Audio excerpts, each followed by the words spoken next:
Oh, good afternoon, everybody. What a clash this could be. Mark Williams against Marco Fu, two of the game's great players. The first frame, Mark Williams to break. Marco Fu, as just been mentioned, played excellent in his final 3 frames against Matthew Stevens last night. Mark Williams, of course, beat Judd Trump quite convincingly. So it's a hard one to call, this one. With me in the commentary box, the former world champion Terry Griffiths, and I know you've worked with both these players, Terry, so it's a tough one for you to call as well, I should imagine. Yes, I don't think there's any heavy favourite out of these two.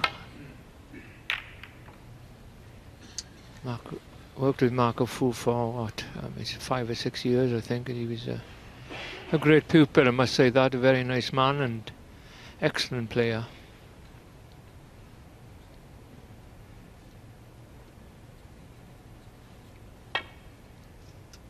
Mark Williams, of course, one of the best match players I've ever seen. He's may not be playing at his very best at the moment, but he's not far away from it. And when he's good, he's very good.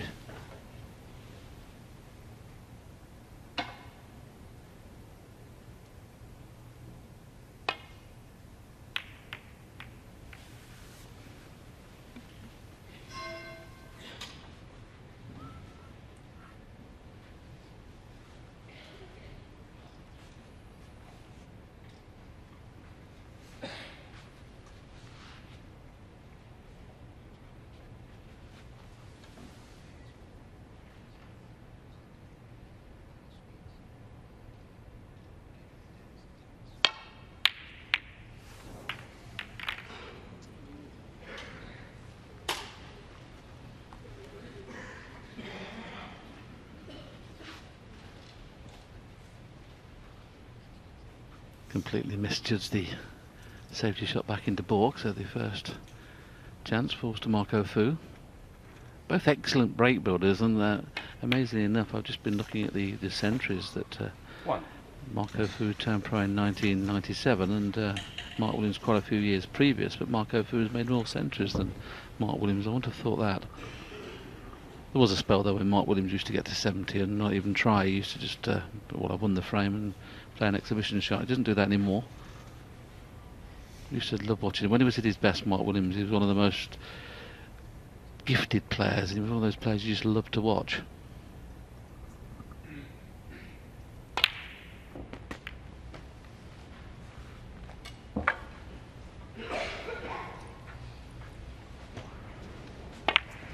Completely misjudged the cannon. He wanted to hit that full ball, caught it half ball.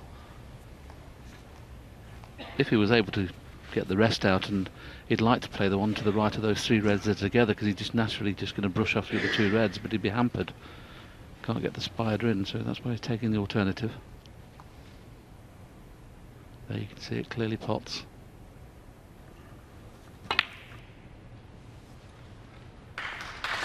Nice.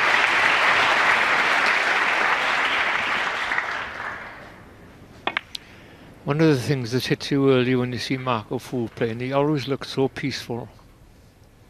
When he's out there, he doesn't show out at all. He doesn't.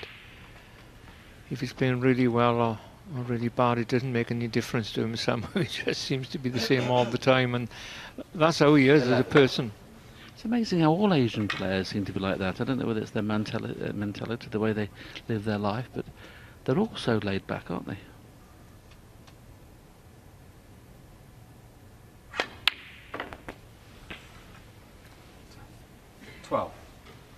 He's starting well anyway.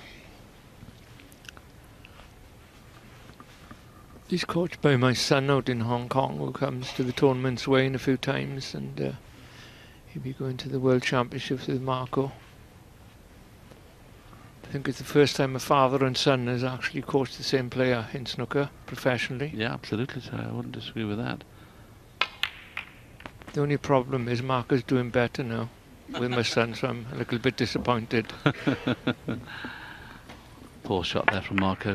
They were never going to split good with those 2 reds being touching. Needed to play that more powerfully. So Mark Williams could get back to the table earlier than he'd thought. I don't think he's taking this on, he's just playing the safety. Marco Fu 19.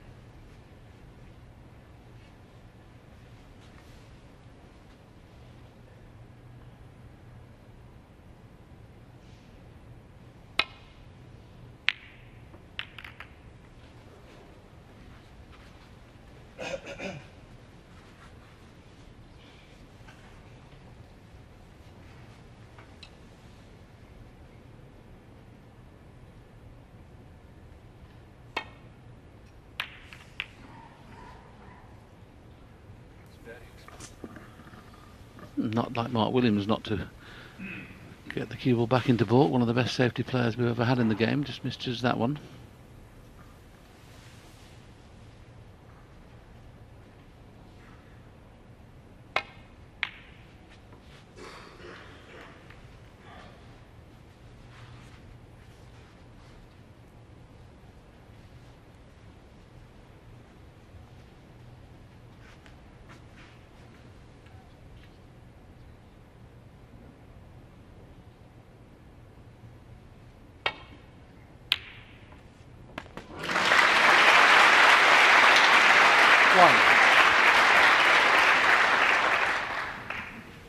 That's the Welsh up on the scoreboard. First ball is potted. Mark Williams 1.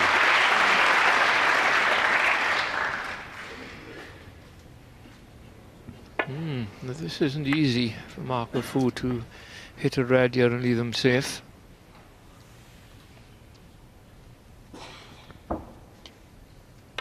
Few players have misjudged the angles, they've thrown off the cushion, but that's a wonderful shot.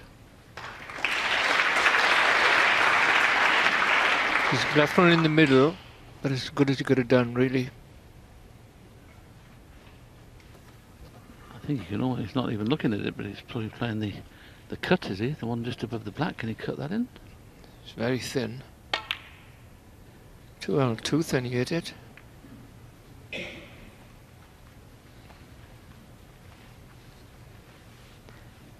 As he caught it too thin, if you'd have potted it, he wouldn't have been on a colour anyway. The white wouldn't have come past the baulk line, would it? Yeah. Straightforward safety shot for Marco. He can just use the other red just to slow that red down. I would expect the safety toe to be very high quality in this match.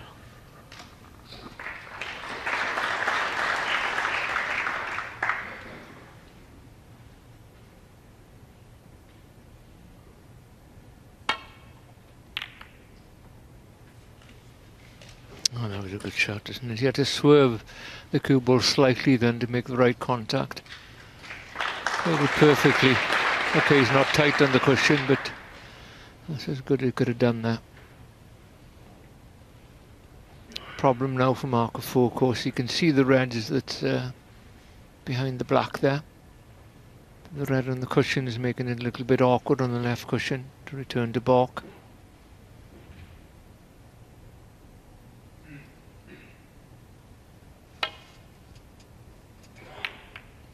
That's one way of doing it. Didn't play it like that. And he's left Mark Williams a half chance here.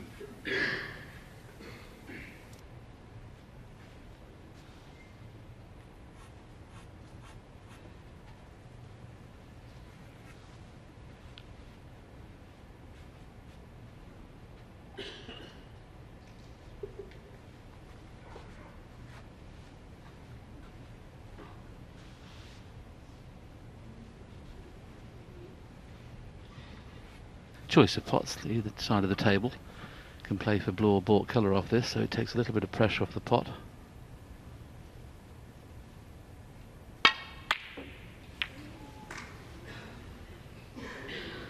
Very rarely would he have left it anything easy, but that's about the worst thing that could have happened. He kissed the red as it came back along the cushion, as you watch it again here, and of course that put that red on.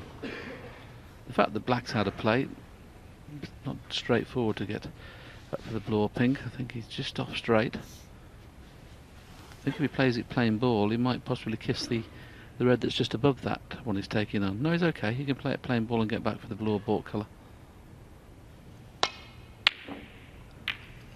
It's unlike Marco to miss those. He's very, very good at the plain ball long pot.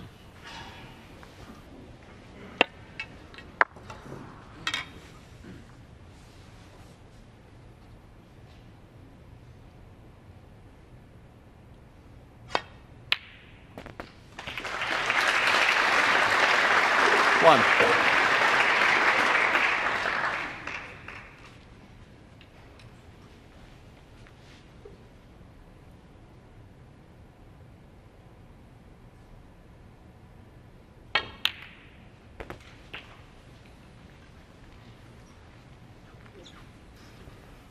Very disappointed with how that's finished. He played this first shot very nicely and bringing the black into play. Got to be a little bit careful he doesn't play a push shot with this one. Played it nicely. Now this is a great chance to take the opening frame.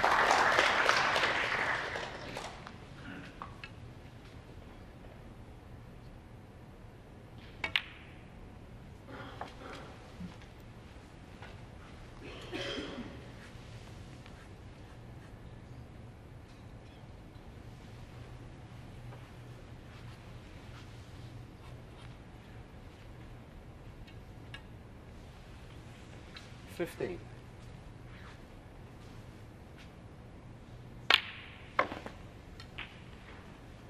$16.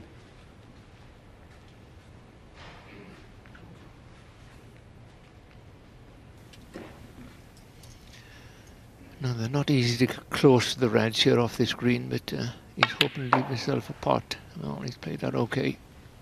Just about missed the blue on the way down. 19. And he shook his head there. He wasn't comfortable where he was on this, but I don't see why. Blue's off its spot, 20. of course, but he's played that well.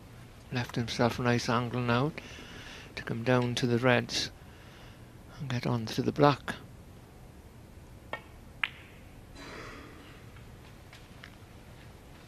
See, a huge difference from Mark Williams. From all of the other top players, he just keeps rolling 25. balls in all the time. He doesn't play so many screwbacks and stuns as most players. 26.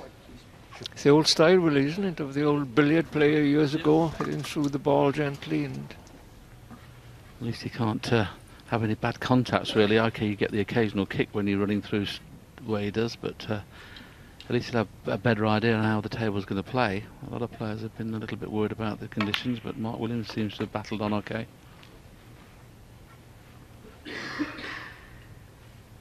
33. Break goes to 33.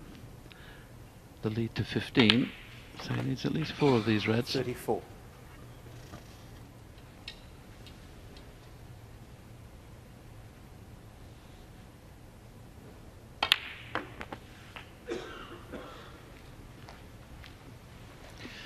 he's overdone that. 41.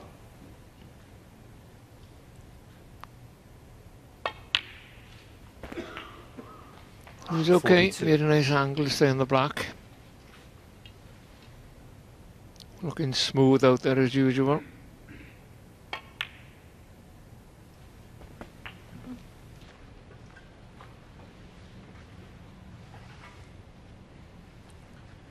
$49.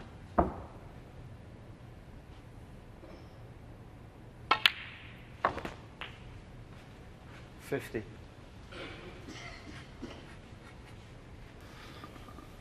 Now the real hard work starts. He'll try and get round the back of these 2 reds and be on one in the middle, one in the corner. Needs to go round the back of that red. Well played. Lovely shot. Oh, you're kidding me. It's just flicked it. 55. Oh, I thought he was going to be absolutely perfect. He's still okay. He's still on it. But if it misses the kiss, he's on both of them.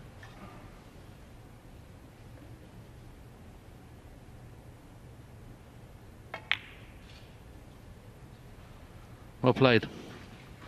56.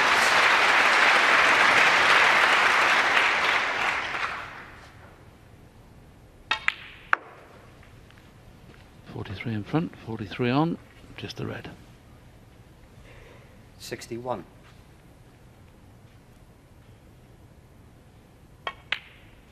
Very well played. This was an excellent break. It looked on after the first 2 or 3 reds until the last couple of shots where he had to work hard again, but in the middle it was played to perfection.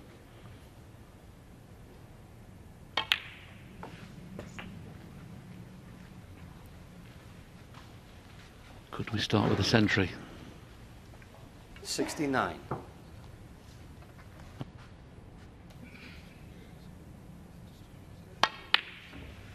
Very well played. 70. Very well played.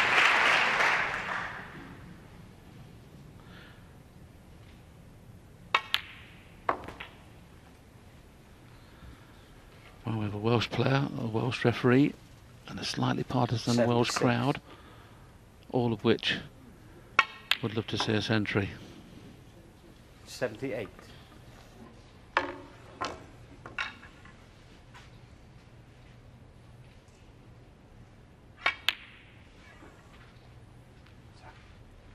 $81.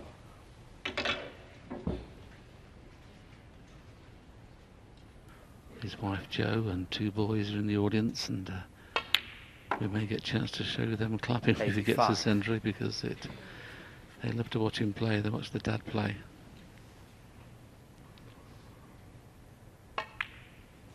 This has been awesome, this break. He's had it 90. in total control in this break. I think he just lost position just once, which Terry mentioned. He just overran a red 96. slightly, but then recovered with a great shot to get onto the black. So this black for another century. Mark Williams can't start better than that. He trailed by 20 points throughout the first chance. There's Joe and his 2 boys clapping that century break. Mark Williams takes the opening frame. Yes, Mark Williams pretty much picking up where he left off against Judd Trump yesterday, Dominic. And people keep saying throughout this tournament, has to play better, he has to play better. Yet here he is, leading Marco Fu 1-0 in the quarterfinals. Yeah, he's done well to come through so far, Mark. I mean, best of 7s are very slippery for any player, short matches, but he'll enjoy this now. It's a best of 9s, a normal sort of format with an interval, and that's a great start for Mark Williams. To make a century in the first frame, he'll obviously have a good feel of the table now and sets himself up well. We spoke earlier about people getting back to their best, and John Higgins earlier beating Stephen Maguire 5-1, a bit more of the old Higgins there. What about Williams? Are we seeing him and glimpses of how he was 10, 15 years ago? Yeah, it's a good point you made. I always feel with Mark here and John Higgins, when they're scoring, they're just making that extra 15 or 20 points more than everybody else. That enables them to win frames in one visit rather than to give their opponents, one last chance to win a frame. And as I say, in the quarterfinals, the semi-finals event, it helps to bring the best out of the best players. Not much opportunity there for Marco Fu, was there, as Williams stormed to that century. Let's rejoin the match with Fu to break, trailing 1-0. Thank you, Ian.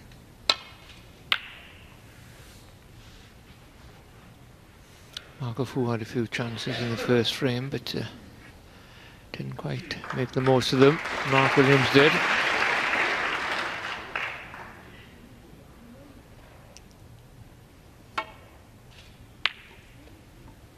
And when you see Mark Williams making a big break like he did in this, 103 break, you feel that he's not hitting the ball very hard because he's so smooth with his delivery stroke. But he still accelerates through the cue ball, which is what you've got to do. But it just seems that he's not. Sullivan's similar. It just seems he doesn't hit the ball very hard, and it sort of moves all over the place. It's. Well, the beauty of that break, Terry, wasn't it? I mean, he never went past the blue spot in the whole break. He made a 100 break there without passing the blue spot till he got to the ball colours. You couldn't have played a better century than that.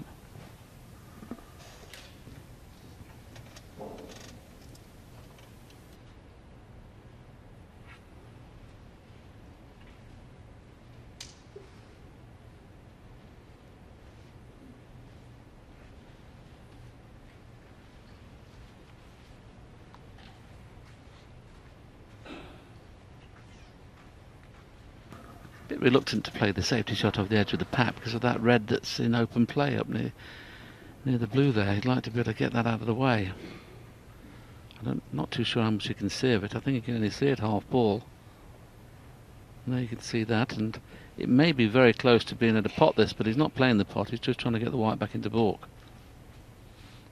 The only thing he's going to be worried about is the red going to miss the pack of reds on the way down and come back up into the baulk area. So you've got to be careful if he plays that.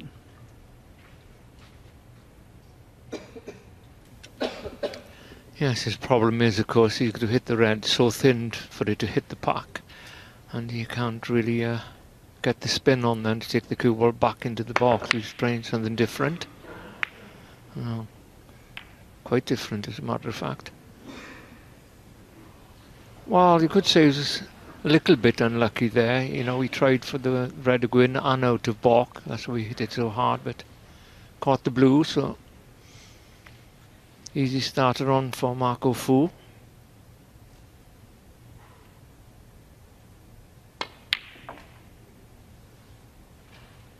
One.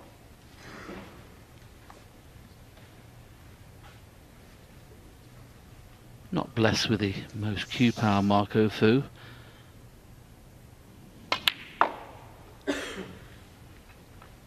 It's amazing how good he is, Terry, considering he doesn't have that power shot, isn't it? Well, his problem is he's never been a wristy player, you know. I mean, you need a bit of wrist to be a power player, to get the acceleration of the cue, sort of the cue moving faster as it goes through the cue ball. He hasn't got that, but I got to say, accuracy in his positional play when he's making breaks is up there with the best.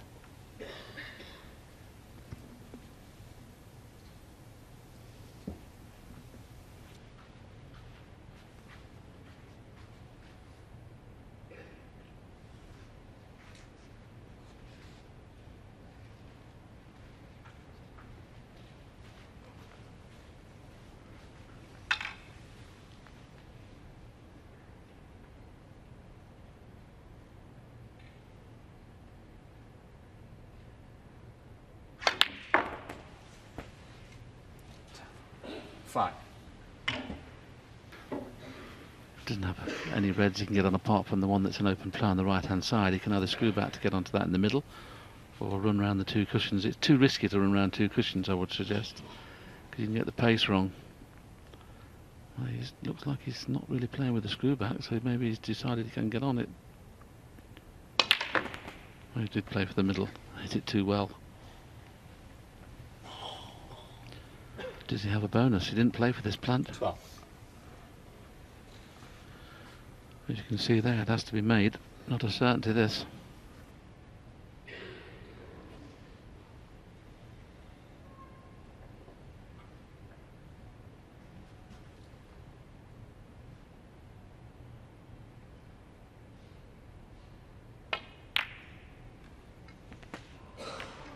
What a bonus that is. 13.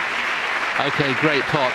I thought he was going to take the plant on, but as we watch this again, just watch this next kiss. Without that kiss, he's on nothing.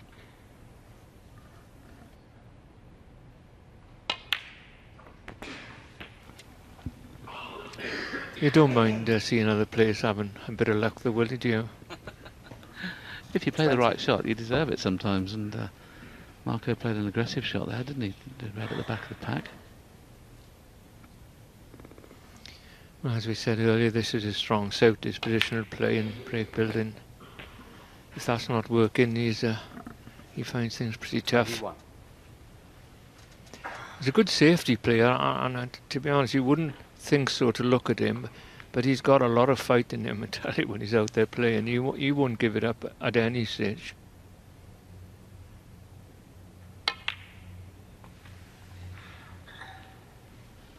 I've seen another one then that came quickly off the cushion. Seen quite a lot of those today. 26. Comes off the cushion a lot quicker than it goes on, and because of that, of course, you lose prime position. Yes, this is the shot that Terry's talking about. It, in layman's term, goes on the cushion at 10 mile an hour and comes off at 20. That's what Terry's saying. But in fairness, with him having two reds to play for, it's a little bit careless, even with the bounce of the cushion, not to, play it in such a way it's bound to have been on one of them. It's still potable, this, but can he get the black in the same pocket's probably his choice. Should he have gone for that? 26. Question that shot.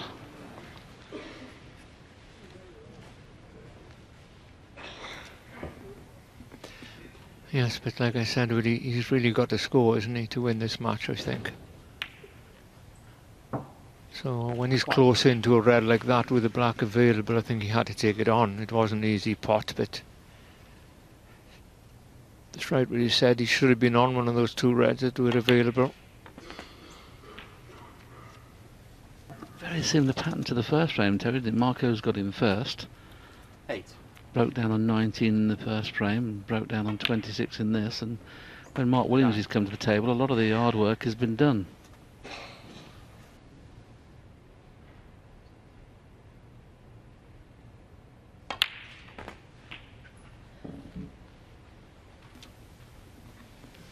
Well, he's got quite a bit to do here, isn't he? The way the reds are. If you can get a nice angle off this red, he'd be handy. 17.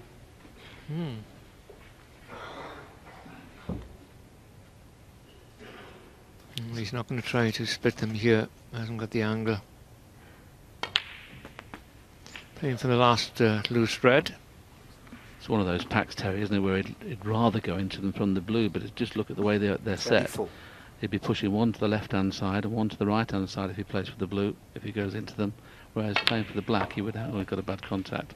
Playing for the black, he'd have to guarantee getting a half-ball kiss. It's just... The pack's just lovely to go into the pink, but obviously he doesn't have the right angle now. Look at that bounce there. Well, a bit of power needed here. 2 cushions through the gap of brown and green. May decide to go the other way, depends how he fancies it. Here we go. Brilliant. Deserves to be on something. That's the reds I was talking about going into from the blue, because he's bound to be pushing one to the left. And if he'd got on the blue, you know, the other way around, he got one to the right. But that shot deserves to win the frame. Brilliant shot. Maybe some value here to take this red on and split a few reds out. It's not easy to play this shot and get a good angle on the blue to go into the pack. May well be worth him. The pot's unmissable, so if he goes into the pack, he'd be very unlucky not to be on a colour. There you go. 31. He's Very unlucky then. then. Played it lovely, Terry, didn't he? That is very, very unfortunate. If it rolls through another 2 inches, as we see this for the second time, if that cue ball goes another 2 inches, he's nicely on the blue into the yellow pocket. But if he plays it now, it's a little bit risky.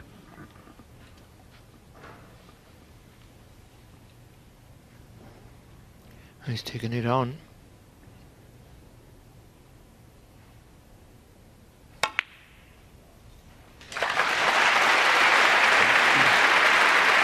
Well, beautiful. He's hitting the ball as good as any player's hit the ball this week. 36. You know, I remember Mark Williams when I was working with him playing Peter Ebden up in York in the UK Championships. 37. And he's taken this green on with the rest to win the frame. That would give you a heart attack. And when I told him afterwards, I said, I can't believe we went for that green, Mark. And he said, look, Griff, he said, take it from me. He said, I'll retire if I turn shots like that down. What a lovely line. And he was like that. He's had another kick there. And this 45. time it is affecting him because now he's bridging over the red for the black. What was a straightforward chance has become a little more difficult. What a shame there's been so many of those kicks this week. Because it costs you frames. OK, he might still pot the black, and if he does, he's bound to be on a red. But this black's missable. Well done. Well done. And he looks up to the heavens there, breathes a sigh of relief. He thought for a moment he'd probably missed it, but, you know, 52. things that you can't foresee happening. It's a shame that if it does cost you the frame, it hasn't done this time. 53. That's one of the advantages, of course, of Mark just dropping the balls in. I mean, the pockets do take them a little bit easier at that pace. They just slip through the corner. At any pace on that shot, you'd have missed it. 58.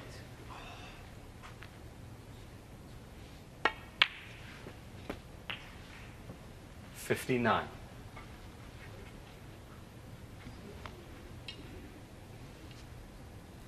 It's just absolutely amazing. It's almost gone to the same pattern as I've mentioned earlier on as the first frame.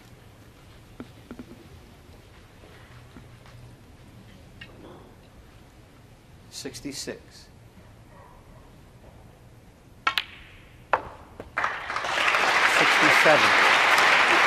Yes, he's been given an opportunity, but he had to take the most of it, make the most of it, and he's certainly done that. I mean, he looks out at the moment out there that he's playing it as good as he's ever played. This is very, very impressive snooker from Mark Williams.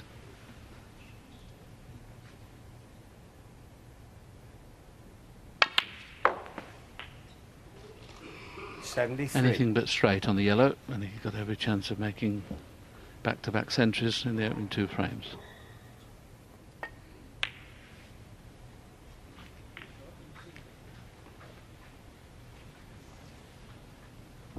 $76.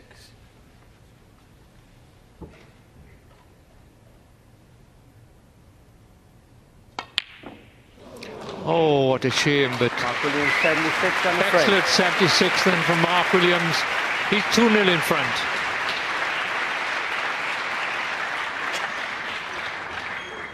Yes, Mark Williams will be delighted the way he started. He'd have been coming into this match a little bit apprehensive. It's the first time he's played in front of his home crowd for a few years.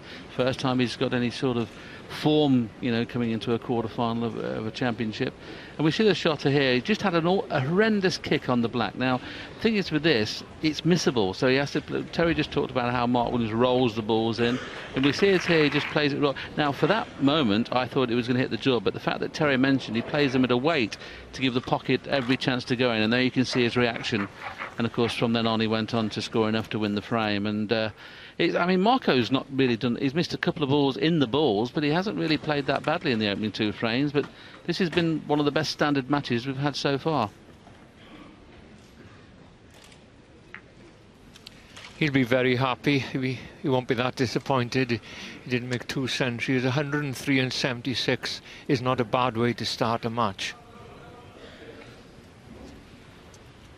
So Mark Williams, a delighted Mark Frame Williams 3. is breaking off in frame Mark 3. Williams to break.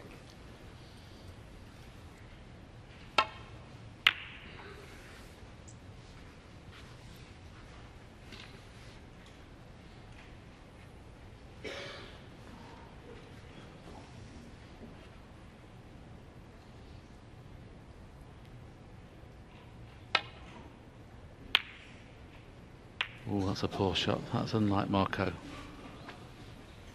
That is unlike him. He wouldn't normally probably go for this red, but I think it's gone absolutely tight on the cushion, which makes it slightly easier than if it wasn't on the cushion.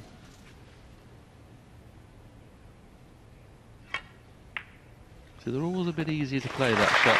They'd have been slightly off the cushion.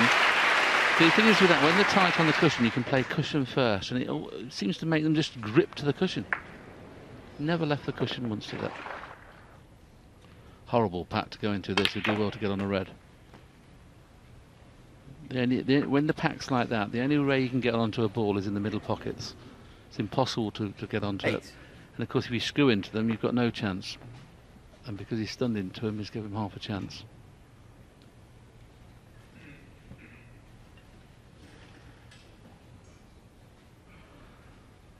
He's just having a little look here whether he can risk playing the little slow stun. This red into the middle and be on the black, and just making sure he won't leave anything.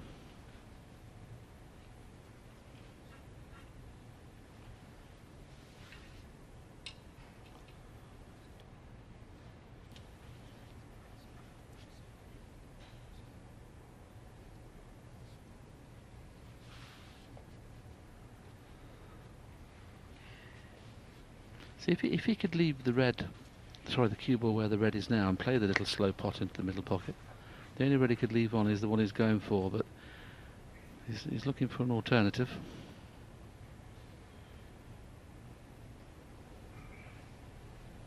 Maybe he's thinking of playing the pot, the second red, into the yellow pocket and leaving the white. He's got his cue on the cushion there, leaving the white over that side, so he's on the blue in the middle if it goes in, and he'll cover it if it's not. There's a choice of few shots he can play. Decided on the one in the middle.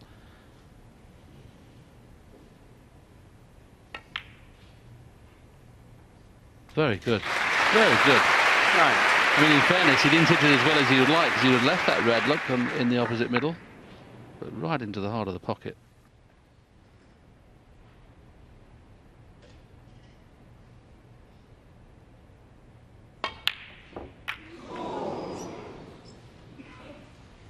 Mark Williams 9.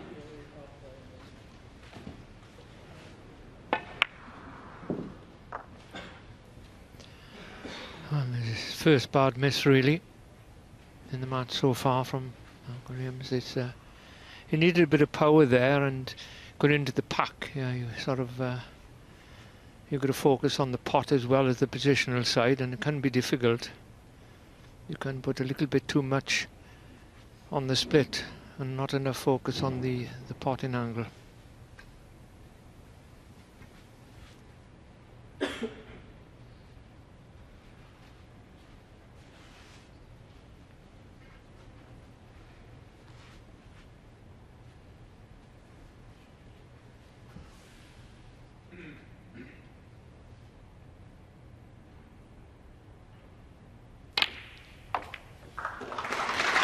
1. Now then, Marco Fu, what have we got left in you? He's sat out the first 2 frames really. Only scored 46 points to date. And very little table time. Got to produce. In this type of situation, when you're 2-0 behind and you get an opening like this, still 1 or 2 shots to go before it's a great chance, but there's no, what you'd say, 2 or 3 reds there that you could play on. You're gonna have to get this, play this well, and he hasn't played it well.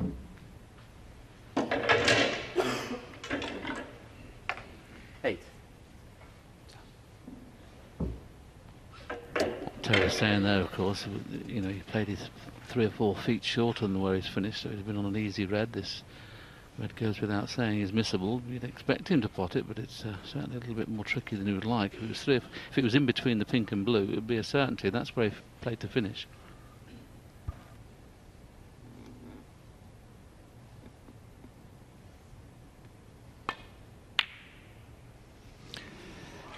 Yes, it's Marco Fu. the problem with those. It's difficult to explain, I know, but the truth of it is, the image that he's seeing when he's playing the black to get on the red has changed, and he can't adapt to what he's seeing in front of him.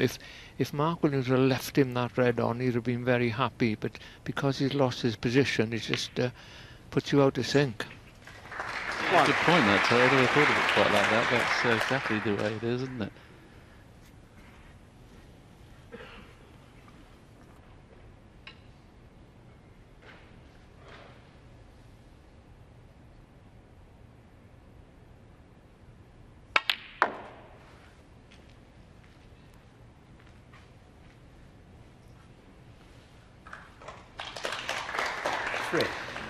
See the line in the cue ball then coming down off the yellow. There was always going to be 2 reds there, one to the left of the pink, and there's another one there, but he isn't quite on it.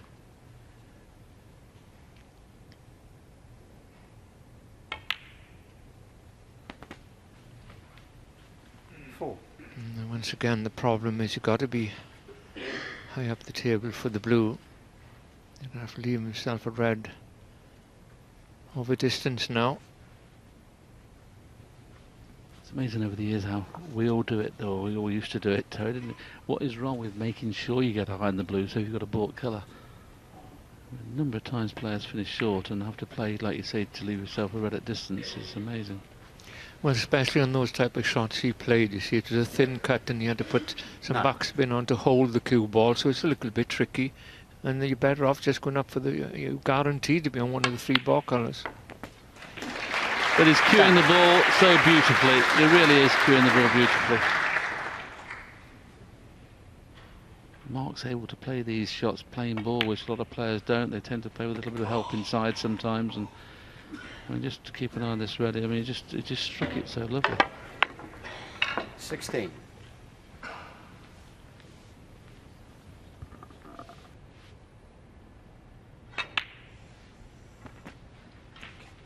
17.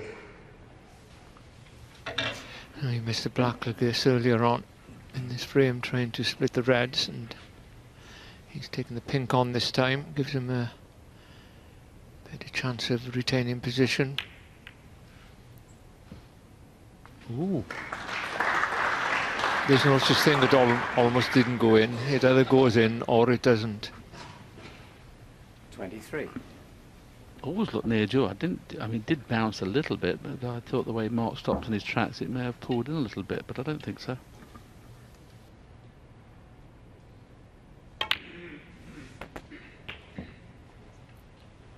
$24.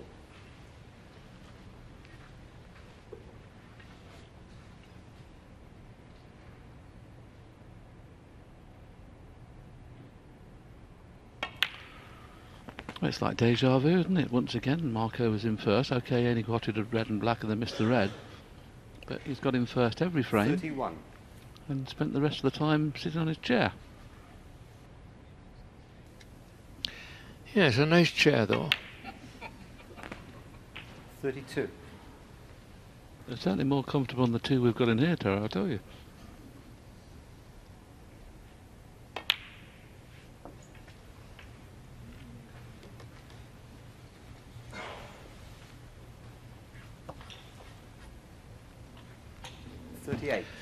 Yes, this is Williams at his best.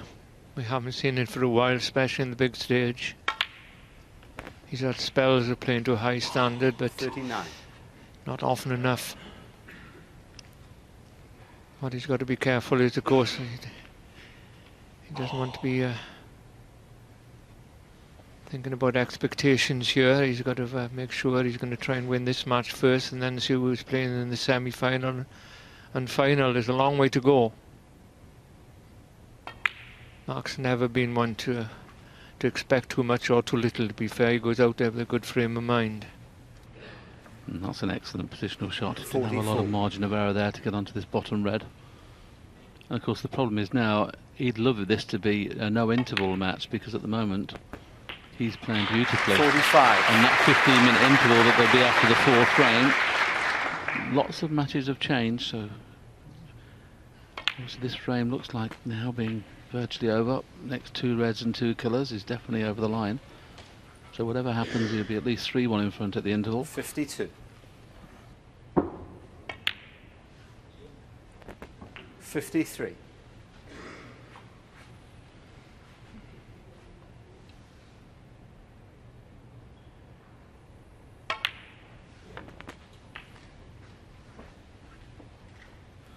If this performance was being done by an O'Sullivan, a Selby, a Robertson or a Murphy, we'd been saying, you know, one of the greatest players. You know, they're just looking brilliant. But of course, Mark's not been doing it for a while. But this has been awesome. Hasn't missed a ball. 67.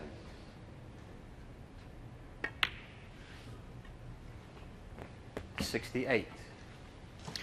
Yes, he's got a 94% pot success, and he missed 1 or 2 that didn't count really, so that's very high.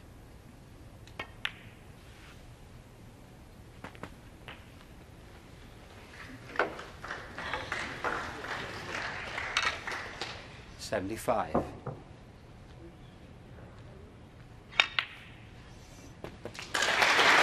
Already made a century in the first frame. Could and maybe should have had a century in the second when he missed the yellow. Excellent chance for a century now.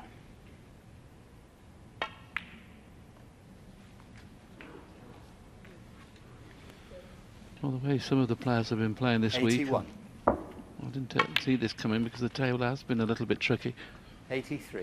A lot of players have complained about the dampness and how they bounce off the cushions, but Mark Williams has played beautifully in this opening 3 frames. 86. Yes, the other point you made though, Willie, is that the way he strokes the ball makes a difference when perhaps the table isn't playing, you know, at its very best. I mean, it's still 90% good, the table, but the way he strokes the ball makes it slightly different for him.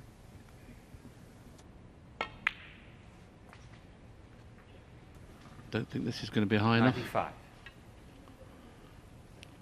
In and out of balk if he's going to make sure of the clearance, but he might just make sure of the century. He's gone in and out of balk. Well played, Mark Williams. Awesome. 101. Warmly appreciated by this capacity crowd. What an amazing performance in his opening 3 frames. 103, 76, 108. His wife Jo and 2 boys absolutely delighted. He goes further clear at 3-0. Yeah, no wonder the family are clapping away in the audience there. I think if you look at the stats in these first 3 frames, it makes very interesting reading and kind of sums up just how well Mark Williams, Dominic, has been doing there, because Marco Fu has only scored 53 points in those first 3 frames compared to Mark Williams, who's got almost 300. There you go. I mean, Mark couldn't possibly be sitting in his chair thinking, oh, I'm doing this wrong or that wrong. It's going absolutely perfectly for Mark. Set up, I think, from that great century break he made in the first frame. And he's just carried on from there. The confidence that first century gave him is just carrying that forward into frames 2 and 3, and you know, if he carries on like that, there's no way Marco Fu could win this match. Ball spotted 84 to 16. Of course, he got that 103 break. Pot success 94%, as you say. It can't go much better for Mark. Absolutely, that 94% pot success, that's what all the great players of today are doing. The Selbys, the Robertsons, these type of players who are winning tournaments at the moment. So, you know, Mark's right back up there and back at his best, you'd say, on today's performance so far. And what about Marco Fu? A word on him. How did you think he did last night in getting to this stage when he beat Matthew Stevens? Yeah, that match for me was all about Matthew. I mean, the table was a problem. I know they upped the table temperature by 10 degrees for the second match, so there were issues with the table. Matthew's highest break in that match was only 25, so Marco can't possibly read much into that match. Big challenge for Marco Fu then, 3-0 down against the home favourite, Mark Williams. He's not just the home favourite, he's very much the favourite to win this match now. If he retains the form he started with in this first 3 frames, there's no way that Marco Fu is going to win this match. Are you a believer in intervals, Terry? Do you think there's room for the best of 9 matches having no interval? No, not really. No, I think an interval is important. It's part of our system that always has been, really. I know earlier in the week we're playing, you know, best of the 7, so there's no interval then, but It changes so many matches, doesn't it? well, why not? Yeah, okay. Nothing wrong in that, is there? Yeah, I suppose it's like half-time in football, isn't it? Team can be 2-0 behind and then they go off and all of a sudden they change the system and win the match. Like I say, if this match now was no interval, I could see Mark Williams winning 5-1, something like that. You see, the point is with football, what happens is when they go in at half-time, if things are not going well, they got their manager there telling them what to do, you know, and like in snooker, you got the coaches waiting for the interval to have a chat with the player, whether he's playing good or bad or whatever. You forgot about the coaches, well? I did. I'm just about to ask you. I mean, if you were working with Marco now, not your son, I mean, would you tell him to be more aggressive or just carry on the way he is and not... I mean, the thing is, he's been in first 3 frames on the trot and broke down through his own fault, through a pot. He's not broke down through safety. I wouldn't be mentioning that to him, I can tell you. if he's 3-1 down or 4-0, I think it all depends what the score is and how they've played, the way you talk to them in the interval. I mean, sometimes I would, like with Mark, a number of times he's playing quite well and everything, and we talk about football, anything apart from his game, you know, whereas if he's struggling, you're not going to try and get him, to give him a bit of confidence in one way or the other to get him out better prepared. At the end of the day, they've got to go out and pot the balls. The game's never going to change. That's what it's always been.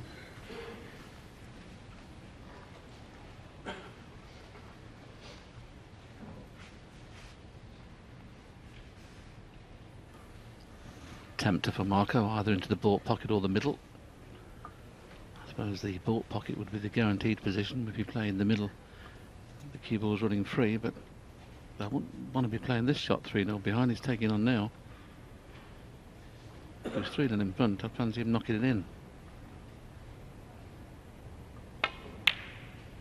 Very well played. Under the circumstances, that was a very good pressure shot, really was.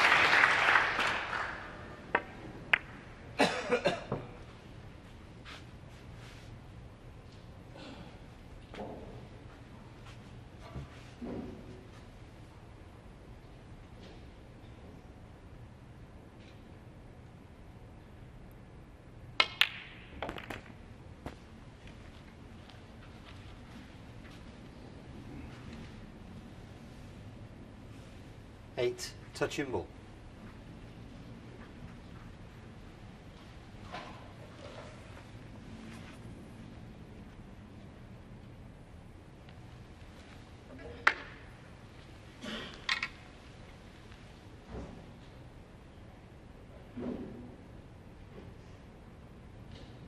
Didn't really want to take this red, but he feels it avails better position if he plays. Just got to play a little bit of stun, because if he plays it plain ball, he won't go around the back of the black. So he's just got to widen the angle a little bit. That's why he's played with a little bit of stun. 9. And these balls are beautiful. If it was Mark Williams at the table the way he's playing, you'd expect him to score 60 or 70. But Marco's been kept off the table. Not as easy when you've sat down for most of the match.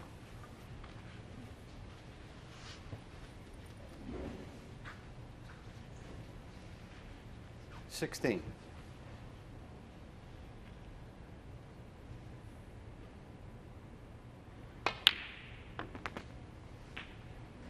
$17.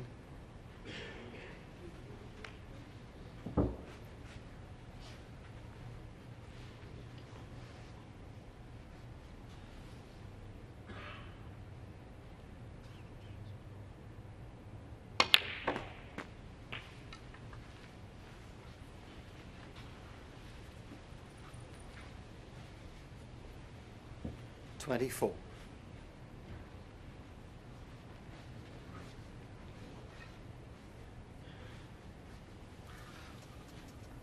This is just about the last loose red without him having to play some sort of cannon. 25. And he's got a perfect angle now just to play. He'd like to miss the red directly above the black and just catch that red two up from the black. If you can hit that just half ball, push it out of the way. He's bound to be on one in the middle at the same time. Just wonder whether he'll risk playing that, because there's not a lot of red he can hit. Well, he's played to skimp through into the other red, which is not too bad. I don't think it's tied those reds up. The key thing is, 32. of course, he's making what could be a frame-winning break from here, which is still got plenty to do yet. 33. I mean, the reds are perfect, you know, if you wanted to go for the maximum, but obviously it's when you're 3-0 behind, you just want to get past 74.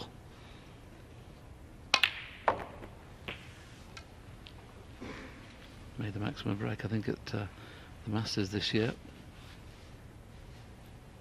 40. He probably doesn't even, because he's so much under pressure and 3-0 behind, he's probably not even noticed he's potted 5 reds, 5 blacks. That's how good your concentration has to be sometimes. 41. Now he can just about play a little cannon here. If it's all 3 reds at the same time, we'd like to hit the 2 reds and the next red as well. Those to the right hand side of the pack. If he catches all 3 and brings them all into play, this is perfect. Well played. Brought all 3 reds into play with 1 shot. Now he might start to have a look at the scoreboard. 48. Oh, you're kidding. Did he get a kick? Did it straighten up? He thinks it did. 48. What a shame. Like we talked about it earlier on, it's such a shame that kicks have come into it at the minute on the conditions so far this week. Because what a chance that would have been.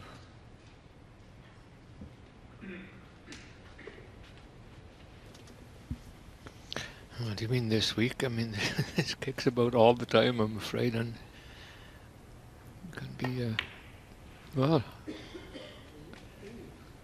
Mark had a kick then, but it didn't deviate the cue ball, you know, when it hit the object ball, it didn't deviate offline. At least it went in the pocket. He's just lost the cue ball a bit, which doesn't seem that important, but if he was off the cushion where he should have been, then he could have gone into the reds. Now he's going to drop this in or try and go round a few cushions to get on the next red. And he's had no success. Well, or has he? No, I don't think so. Can he get through there, will he? He's held his hand up to it to say, you've had a bit of luck. Amazing. His opponent gets a kick when he's just starting to warm up. Marco Fu, you know, that's his top break so far. He hasn't had many chances. And then that happens. That's who it is. You can't say that Mark Williams hasn't earned the right to have some luck the way he's played so far. But he's played for the red that's 14. To the right of the pink there when running around those 2 cushions and didn't generate enough topspin. And even this red passes the pink, so everything's going Mark Williams' way at the moment. But as you rightly say, when you're playing this good, you deserve a bit. There's plenty of times when he's had some bad luck, that's for sure. 15. Oh, could he possibly clear to pinch the frame?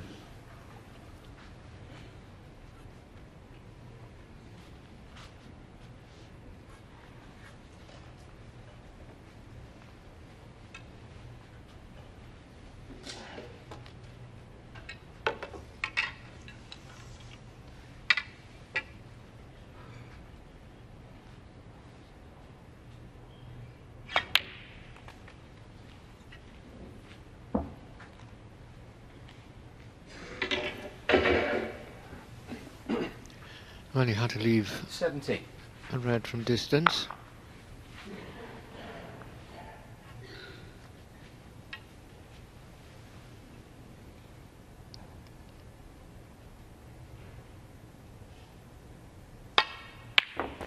No, very good. 18. He's hardly missed anything really in this match of.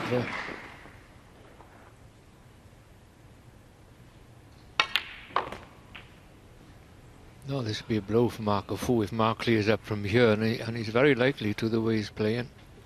25. Well, if the pink passes the red in the middle, I'm so surprised he's not taking the red to bring those three reds into play. The one at the back of those three pots. I'm not saying that you still won't get on the pink nicely or even the black, but I mean, why would he not play the... I can only presume it doesn't pot, Terry. It looks like it pots from here, doesn't it?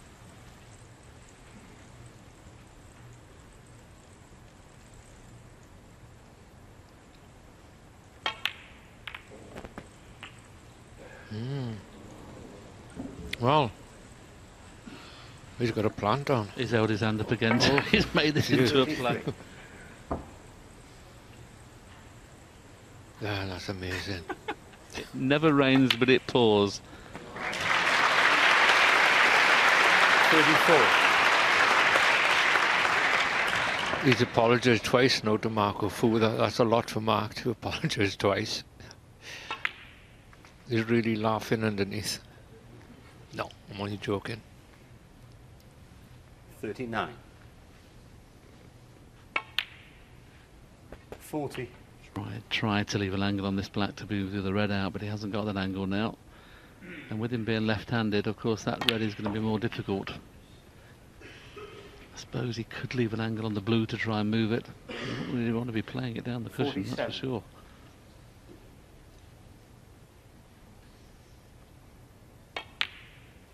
Played to leave an angle on the pink 48. to try and move it.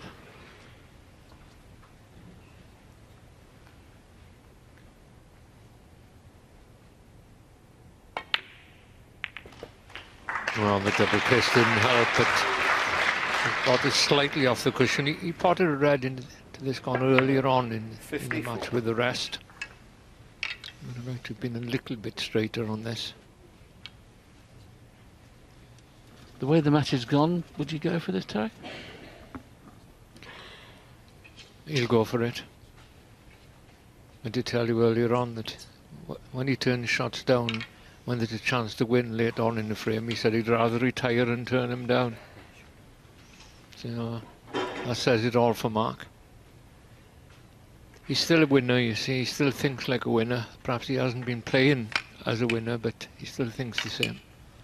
Thing is, he may decide to play for blue or bought colour to get the red, give the red a chance to come away from the pocket just in case he misses it. But right into the heart of the pocket, everything is going virtually in the middle at the moment. 55. Not quite perfect on the blue. The pinks are guaranteed to get onto the yellow. The blue is a little bit, got to rely on a nice bounce off the cushions. Or is this going to be hard enough? Well, that is played really well there, you know. I mean, he just give it 60. just enough pace to get on the yellow. Mark will be devastated. You've got to feel sorry for Marco Fu. If Marco's on to clear up here, he's done nothing wrong, made a good break of 48. Best break so far, and a kick came along. 65. Two outrageous pieces of good fortune though, but he is playing superb. This is really the Mark Williams of old. 69.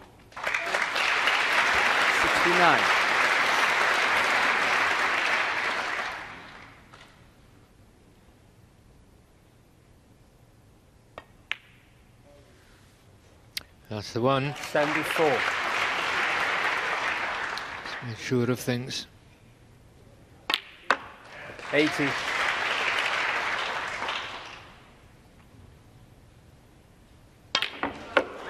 Foul. Marco Williams 80, Marco Fu 7.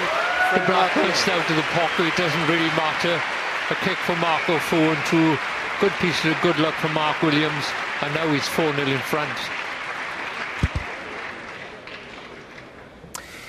Yep, there he goes off for the mid-session interval. Mark Williams 1 frame away from a place in the semi-finals for the first time in 12 years. We'll be back with the second session very shortly. Now let's just whet your appetite for one of the quarter-finals coming up this evening and remind you, or inform you if you didn't see it last night, how Gary Wilson booked his place in the last 8 against Neil Robertson. Well, Robertson did go 2-1 in front. We're going to dip into frame 4 with Wilson at the table. No score. Gary Wilson has got a shot at a red to the left corner. How confident is he feeling? He can roll through for the black.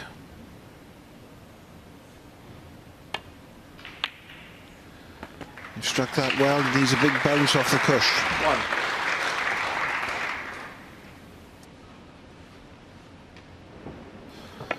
Well, ideally now, playing this black, he'd like to cannon if he can the middle of the 3 reds. He's played it well.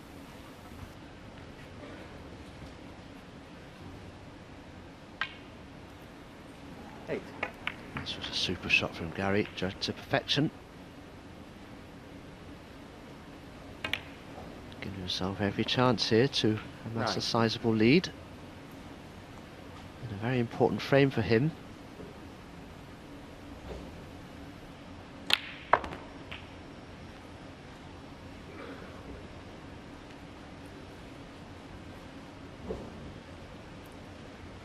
$16.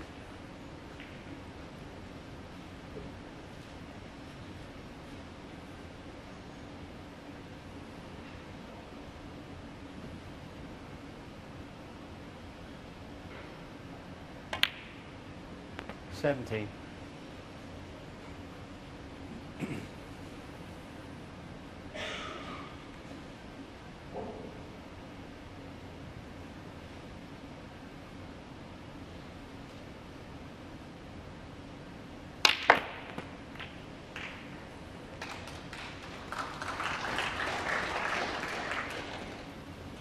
I think he's been a bit unlucky here. 24.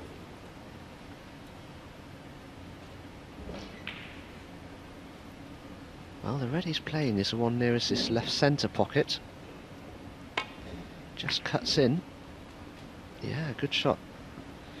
It's a shame for Gary that blue and the pink are together. Neither one of them will pot into the centre pockets. That's going to make break building pretty difficult now. Needs to be able to get back on that black as soon as possible.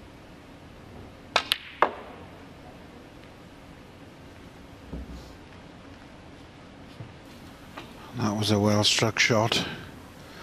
He got right through the cue ball then on that brown. The deep screw shot, lots of power. You've only got to flick a little bit of side on there. On these super slick cloths.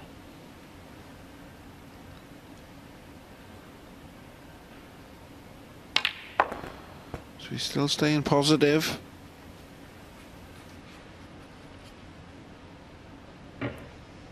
$37.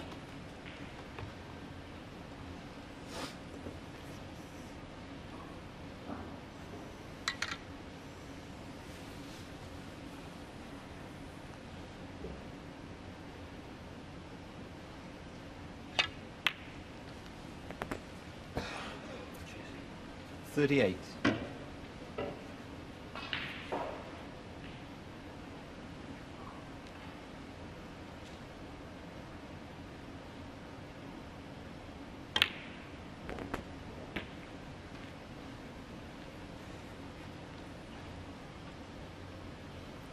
$45.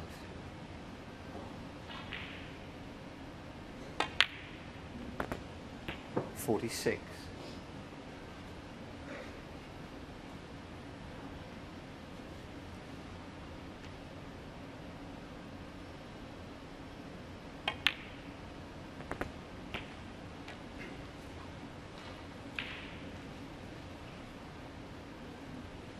$53.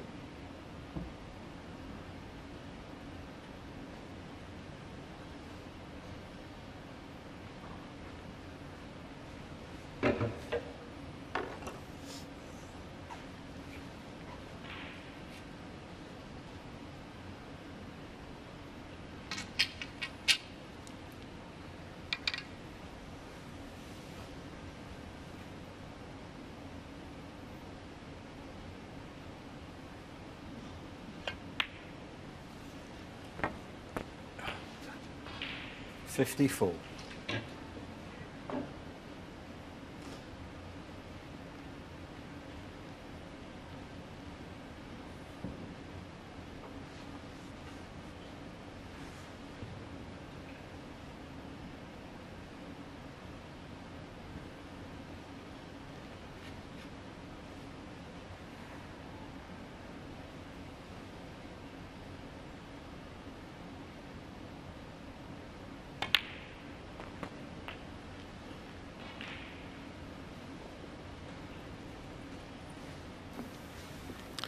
Well, the plant isn't quite 61. there, and it is a reverse plant, so he's going to go for the outside red, I think. The one sticking out on the cluster. He's going to have to go down for a bulk colour.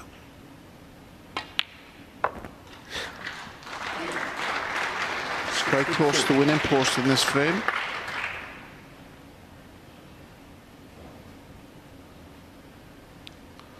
Obviously, he's taking a low value colour here. So he's going to need another red and the black to put himself safe in this frame. 64.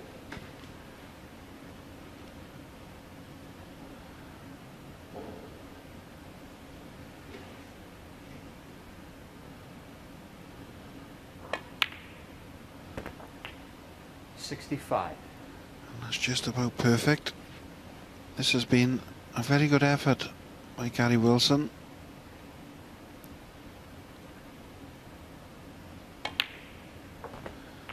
That's the one to make sure. Nicely on the red. 72. 73. Oh, Gary would love to clear up and make a century.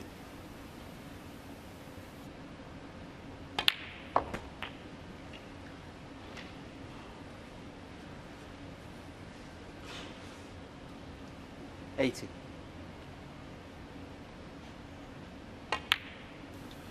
48 centuries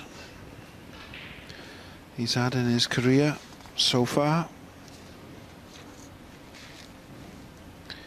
4 this season. Well, he's not going to get no century. Neil Robertson's going to stay in his chair. Gary Wilson will be feeling so much better. He's levelled it up. It's now 2 frames all. So, Gary Wilson back on level terms. Let's see how he did in frame 5. Wilson at the table, leading 37-28.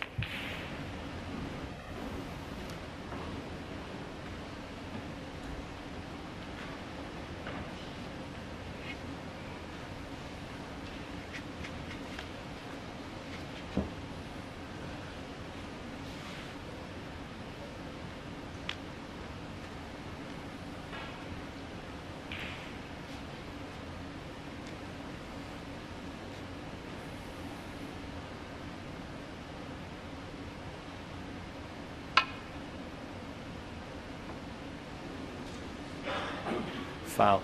And a miss. Gary Wilson 4. Back.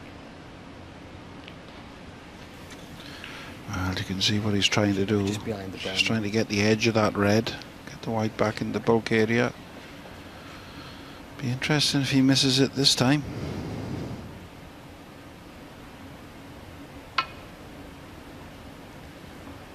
Well, now it's going to be very interesting because he's now going to get warned. Gary Wilson 4. And he's going to have to make contact with a red, otherwise he will lose the frame. There's the warning. So I don't think we'll see him play the same shot. Or will we?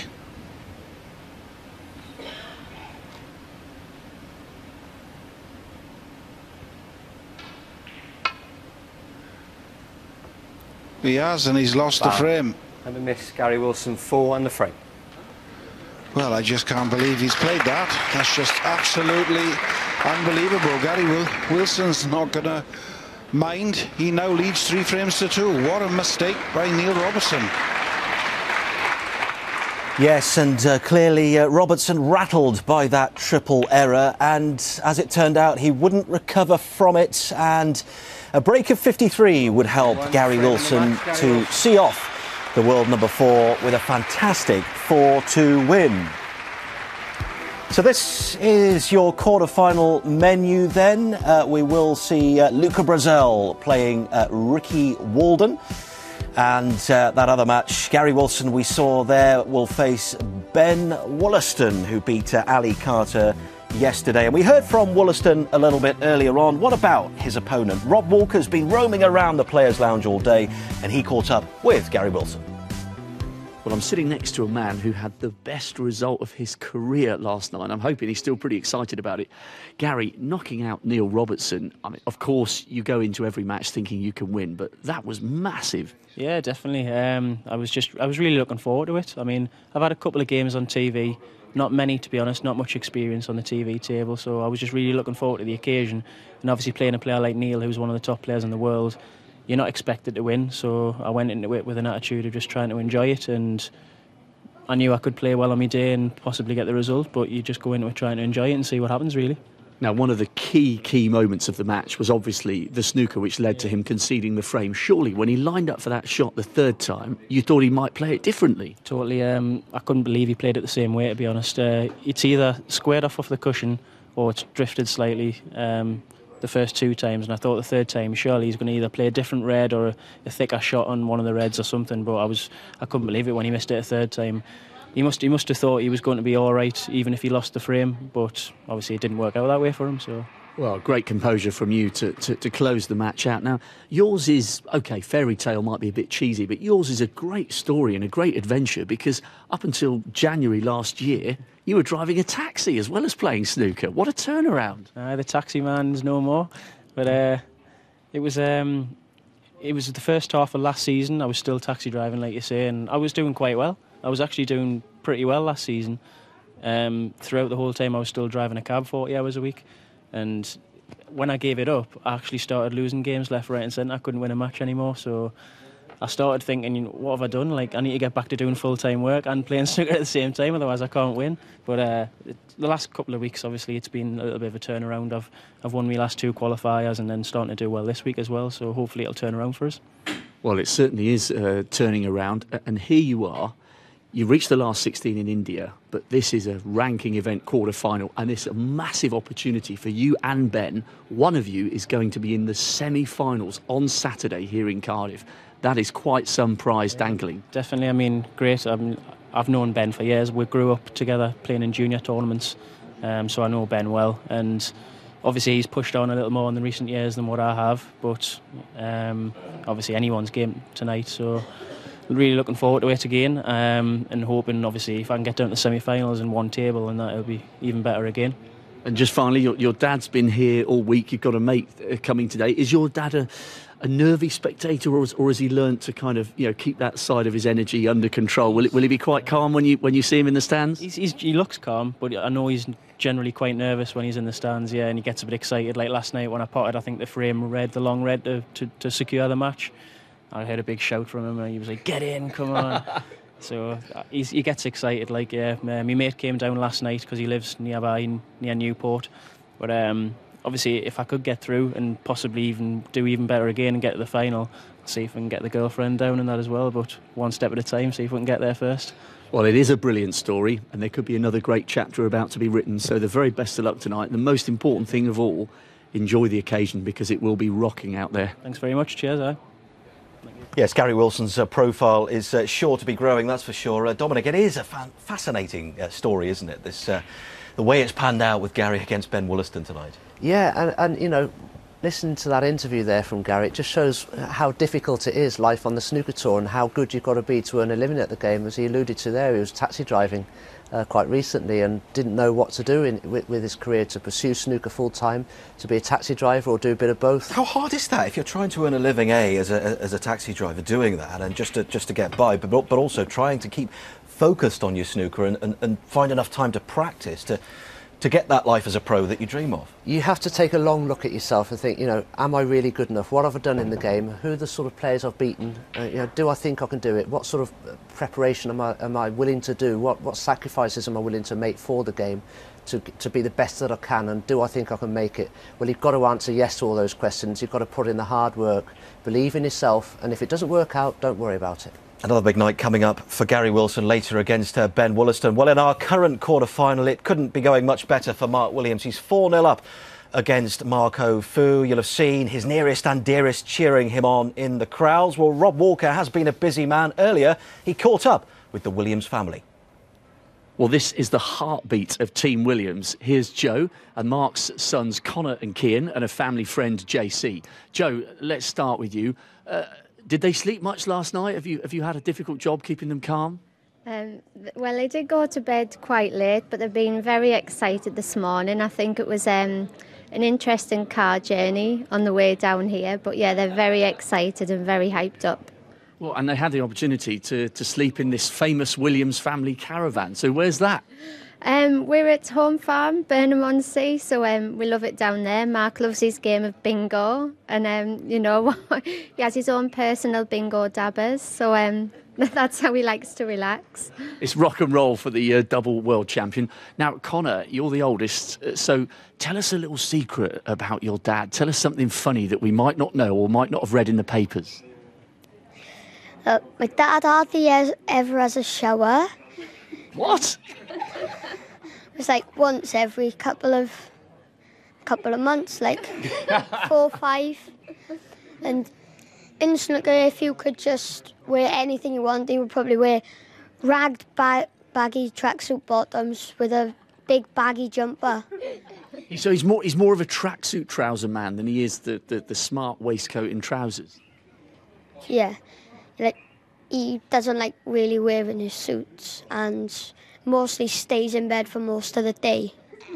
I'm sure he puts in some hard practice. He's pretty good, your dad, you know.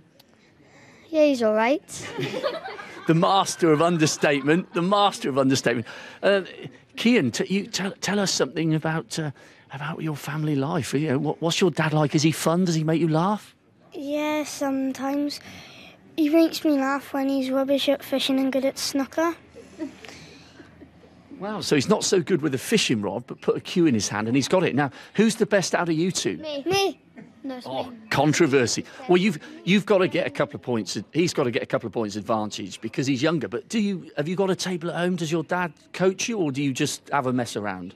Sometimes he gives us tips like curl it around, like how to get out of a snooker. That's it, and then we just have a little game and then a mess around. And I understand when your dad came back from one of the tournaments abroad, he brought the trophy back, and your little baby brother managed to fit inside it. That must have been quite funny.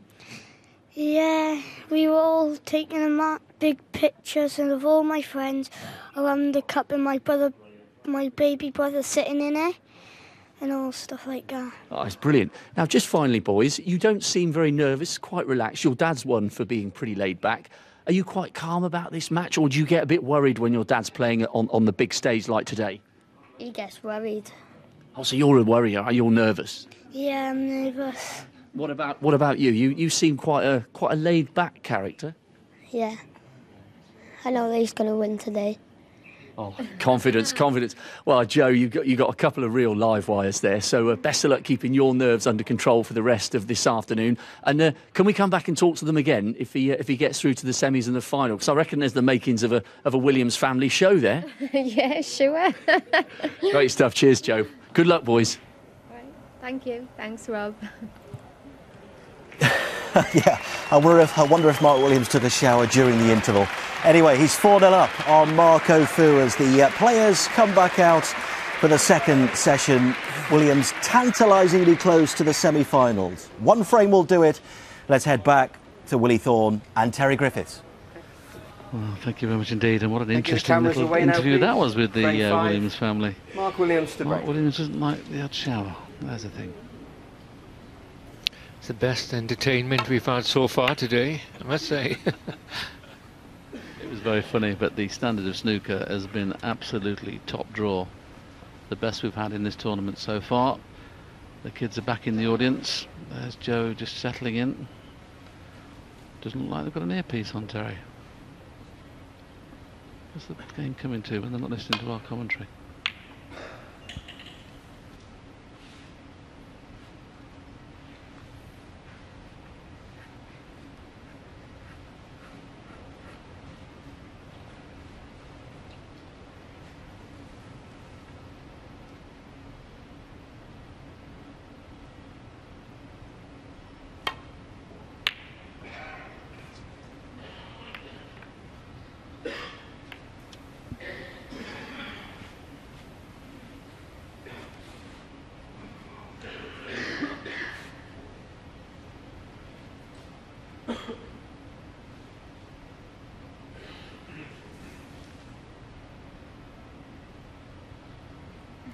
Just look at the stats.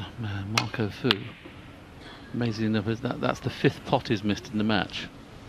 But every time it's cost him the frame. Obviously, it doesn't appear to have left anything easy this time, but the 4 previous times he's missed a pot, cost him the frame.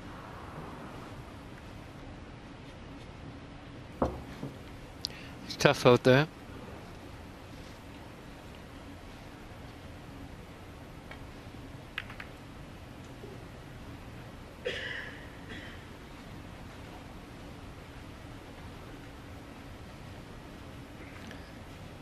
Marco Fu may well take the context of this match a little bit differently now. He feels he's got nothing to lose now. He's 4-0 behind. He's obviously a heavy second favourite, to say the least, the way Mark Williams is playing. But he is one of the players on the circuit that can run 3 or 4 frames out exactly the same that Mark Williams, and he can score, you know, in 1 frame visits.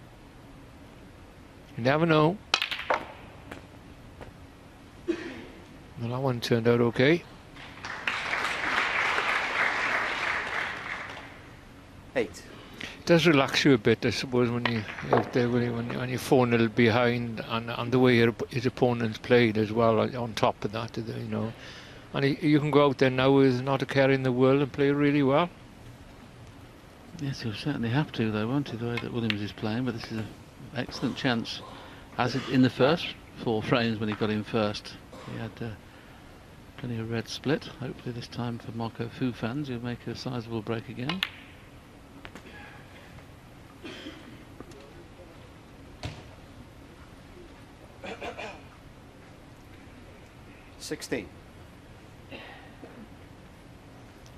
Well, 4-1, 4-7 would be pretty good, wouldn't it?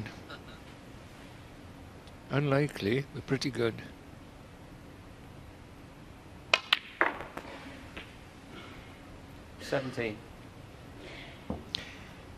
In its own way out there now, this is not, you know, it's not really, I wouldn't say it's meaningless, but to Marco Fu, he'd be a lot more relaxed now, because he went out there with expectations and they were knocked out of him, and then I feel that now he may start to play a bit better.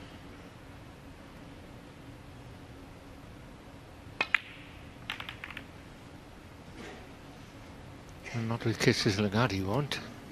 Well, the only reason he played the kiss at that pace, whatever happens, he thought, well, if I'm not on one in the corner, I've got the red in the board pocket that's hanging over the pocket. But unfortunately for him, I don't think he can see it. Well, he may just be able to get past. Looks tight. Kewin's awkward as well, of course. Just have one into the middle pocket. There you can see that. It's the one, the 3rd red away from the cue ball. That's the one he's struggling to get past. But the red in the middle doesn't look too bad. He may be able to stun past the other red and get onto the pink in the opposite corner. Or even run through and play the cannon. He's having another look at the easy red. That's what he'd like to play, the one in baulk. Whichever shot he plays, you can have awkward bridging. He's bridging over a red. Very difficult. Because you're going to hit the top of the cue ball.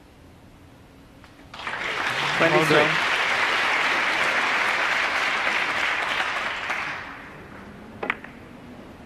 I like to watch players that's got fight, you know, and they face up to adversity for what it is and keep giving the best all the way through the match. There's not many of them on the circuit. You can count them on one hand, Terry, to be fair, can't you? That would play better, you know, sometimes when the game's almost over.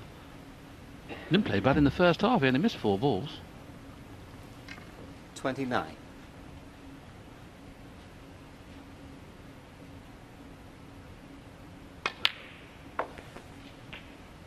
$30.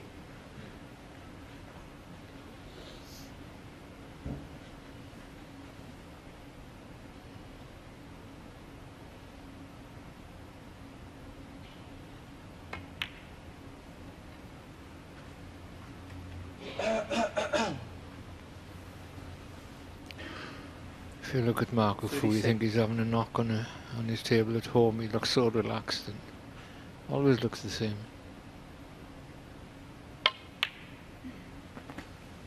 37.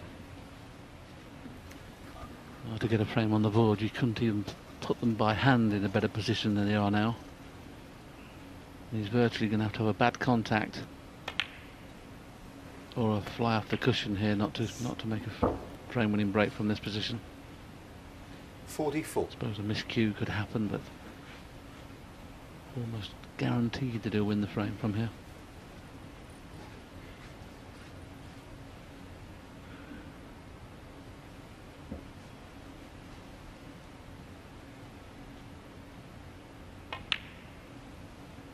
$45.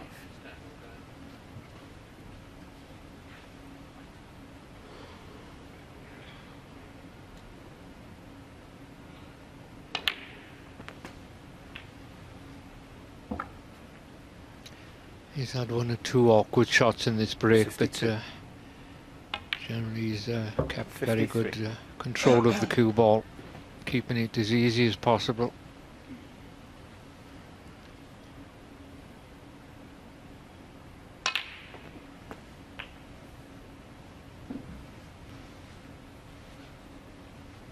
$60. Made a break of 48 in the last frame before the mid-chest infield, which was 6 reds and 6 blacks, and apart from an horrendous kick, may have gone on to make, well, obviously maybe a maximum, but certainly a century. And this is his next scoring opportunity, and looks like he's got every chance of making a century here. We've already had 2, of course, by Mark Williams. See, that's what you call good break building, because he's playing for, obviously he's got the 2 reds. Now if he underscrews it, he's on them in the right hand pocket. If he overscrews, he's on in the left hand pocket, and that's the way to break build. Give yourself options, especially when the table's not allegedly 69. playing at its best. You know, you can't rely on things happening.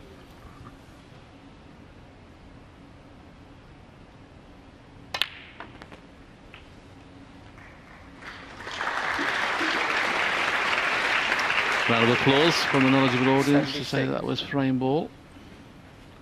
So now we can concentrate on the century. Slightly awkward cueing.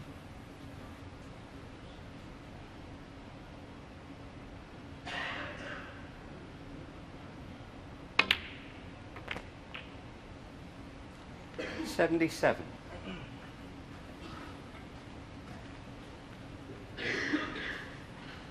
Well, the lowest break in the match so far has been 76 in frame 2.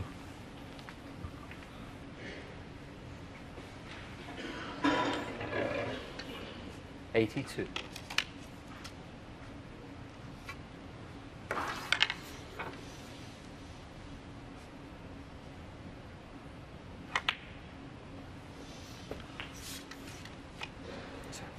$83. Didn't get the desired position on the black, but that won't worry him with having that red in baulk. So either stun just before the middle pocket or stun just after the middle pocket.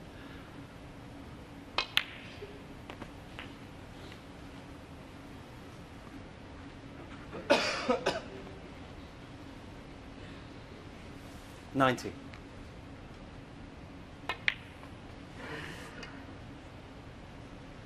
$91.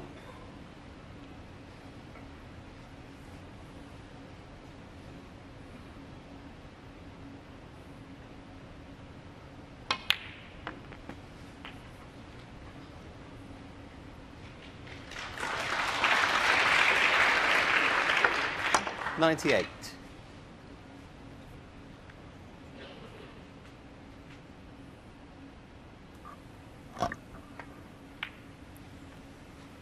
Very, very good. 99. Already made 31 centuries this season. This will be his 32nd of the season. 365 centuries total. Very good. 4-0 behind to come out with your back against the wall and produce that. Fantastic. Well played. 106.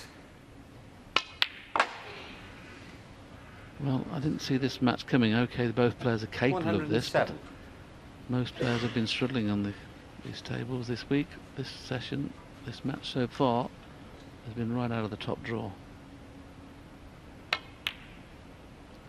Well, no complete clearance, but a fabulous break from Marco Fu. 107. Still got it all to do, though. He trails 4-1.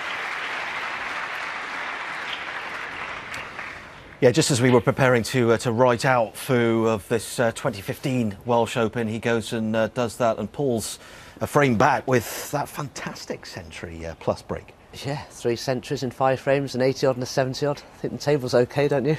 Nothing wrong with it. No, I mean, had it not been for a kick in the 4th frame, Marco could have gone on and won that with a big break himself. He was on 48 at the time, so this match could easily have been 3-2 as well as Mark's played. So, you know, these dreaded intervals. You know, I hope from Mark's point of view that Marco doesn't find his A game and just reel off 2 or 3 frames in a row and take us down to a decider or something. But honestly, this type of thing does happen in snooker after an interval. Yeah, and we were talking yesterday to Willie Thorne about mental strength, and he was saying how strong Mark Selby was mentally not to get too down after losing the odd frame or two. Didn't stop him losing in the end to Luca Brazil, of course. But, I mean, what about Marco Fu? That's a hell of a response. 4-0 down, you come out and play that kind of snooker. Yeah, well, Marco Fu's won 2 ranking events himself, so he's a champion. He knows how to win and knows what's required of a winner. Because, you know, if you give up when you're 4-0 down, you're not going to win many tournaments because you're never going to have it. You know, the fantasy is to be 4-0 up yourself, but when you're 4-0 down, you've still got to fight and try to win. And up quickly for this 6th frame then, Fu, having pulled one back. Let's rejoin Willie and Terry.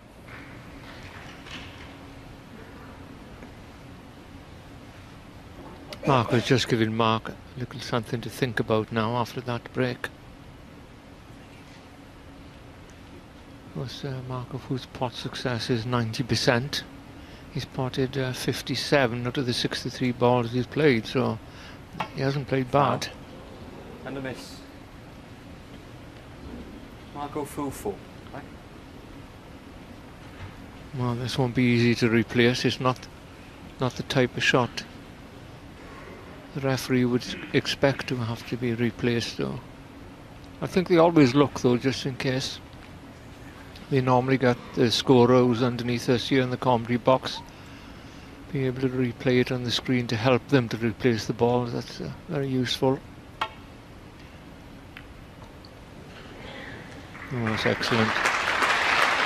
So difficult, that shot. If you hit that slightly thick, you would have caught the pocket and wobbled and may have left something on, but there's one red available for Marco.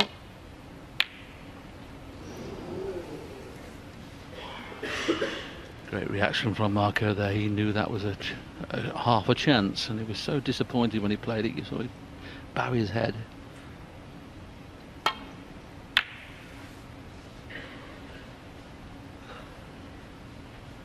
This really has been absolute top quality. The safety's been good when there hasn't been too much safety, of course, because the break building's been so good, but when a player has played, they said, this is just what Marco dropped his head here. He knew that was a chance, and he knew that's what kind of snooker he's got to produce. He can't afford to miss anything. But Mark Williams, excellent safety. Is he taking this on? No, obviously these 2 reds don't pot along this right-hand side cushion, so just a safety.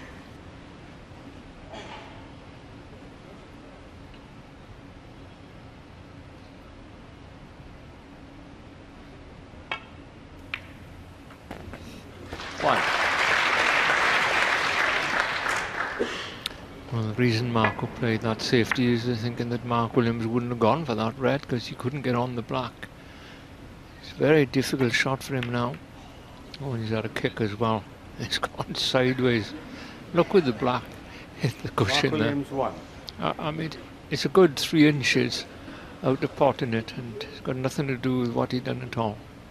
Especially when he thinks he's hit it perfect as well. He thinks he's hit it perfect and missed the pot by 3 inches. 1. And Marco Fu, you see this black to win, this black to win, this black again, it's gone sideways. Look, well, there's a better shot of it there from that angle. You can't do anything but laugh, Mark. Not in your control, that, I'm afraid. Well, I've got to be honest, Terry, I don't think I've ever seen a ball square up quite that much. Ever. I've seen it square up and you missed it by half an inch, but that 3 inches.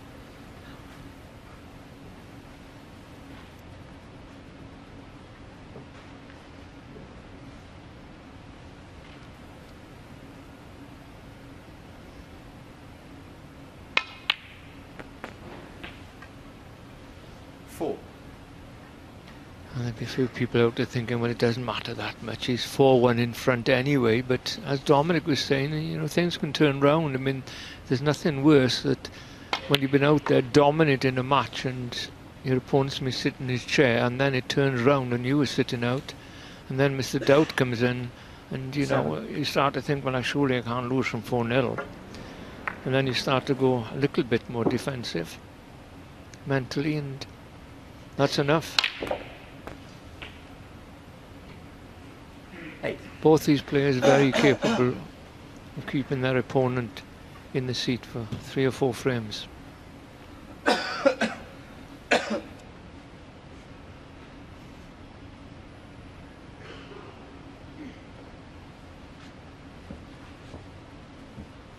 Too sure when the black goes onto its spot how much of this red he'll be able to get to. The one directly behind the spot there, that's the one he wants to play first, to free the black into both pockets.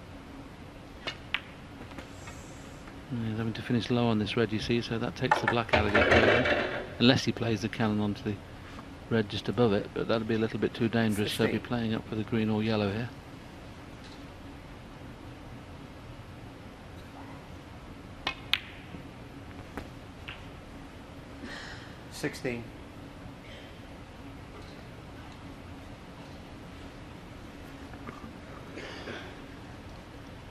Well, so far it's been one chance snooker. I keep alluding to the fact that Marco Fu in the opening 4 frames had the first chance in every one of them and never won one of them.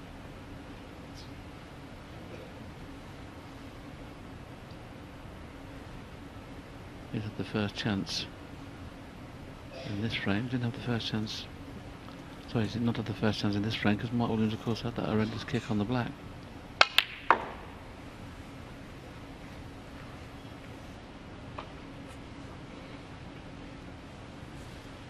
$90.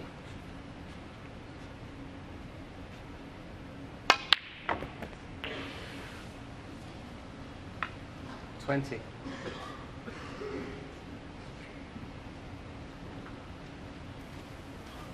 Mark Williams won't be worried about things too much at the moment, but if Marco Fu wins this frame and the next frame, then you might see a little bit of nerves creeping in.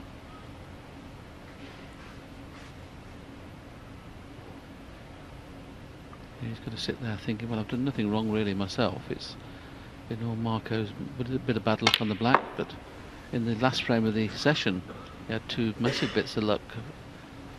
You know, putting a plant on and then kissing a ball that put it into potting position and went on to clear. So look, it does even itself out.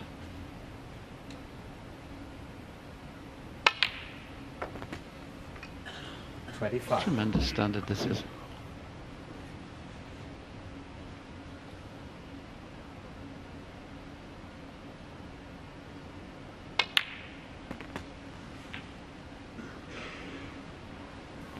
It's noticeable that Marco Fu has picked his pace up a bit here, trying to get a slightly quicker rhythm. 33. What it does do, it makes you feel a little bit more confident, and also gives your opponent an impression that you do feel confident whether you do or not. Steve Davis is an expert at it. When you're struggling, he started to run around the table and knock balls in, you think, what's happening now? 40.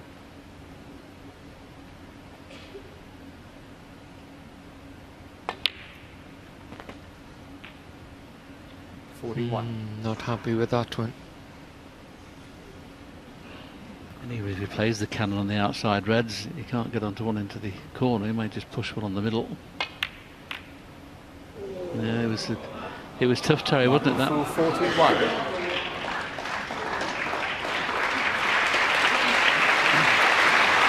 Yeah, it's a big round of applause here for Marco Fu from this crowd there. Very knowledgeable. A lot of snooker players come here every year, and they appreciate what it takes to hang on in there when things are going against you. How do any of these reds pot? If they don't, he's going to have to get into them, but we'll know in a few seconds whether one of these reds are available. Obviously not, that's why he's played the cannon.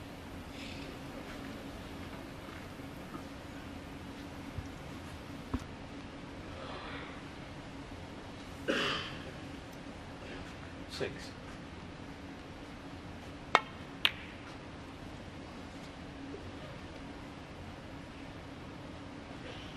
Mark Williams 6. It was key in playing that safety shot that he covered the red that was going to be an open play, and he's done that perfectly. Marco can see the one next to the pink, but he'll be reluctant to play safe off that because he's trying to protect a 38-point lead. That's why he's playing off one cushion for the loose red. It's such a shame these. And a miss. There's been so many balls missed with them squaring off the cushion in this tournament. I think there's a bit of advantage maybe putting him back into. What do you think? Can't get on a colour nicely. Well, if there wasn't a pot on, he'd certainly put him back in, but... Yeah, but not only has he got to pot it, he's got to get on a colour with an angle to you know, to play the cannon, so I don't blame him. He could get up for the blue, I think, with his best hit and leave an angle to get into the pack, but he's made his decision. Sorry, Michael. When you go back to the balls coming off the cushion, you know, at a different angle than the players expect, you know, what happens in the end? They go down there naturally and play the shot, and now they start to think about it and think, well, shall I allow a little bit here and a little bit there? And a miss. But is he playing? He's playing to hit this full ball, isn't he?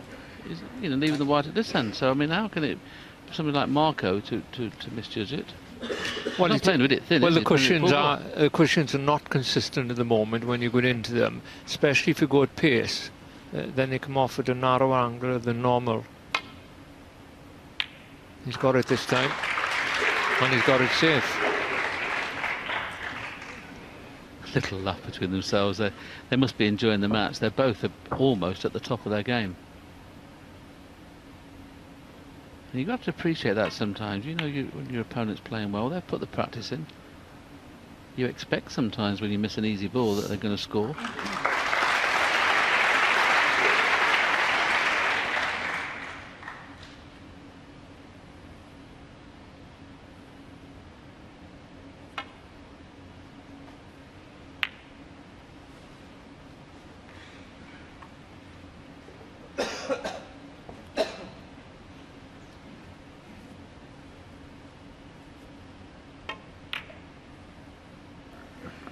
One in the whole match. They've both missed 8 balls each now, so it just shows you how well Marco's played, and he's 4-1 behind. He's potted 72 out of the 80 shots he's played for, and Mark Williams has potted 110 out of 118 he's played for.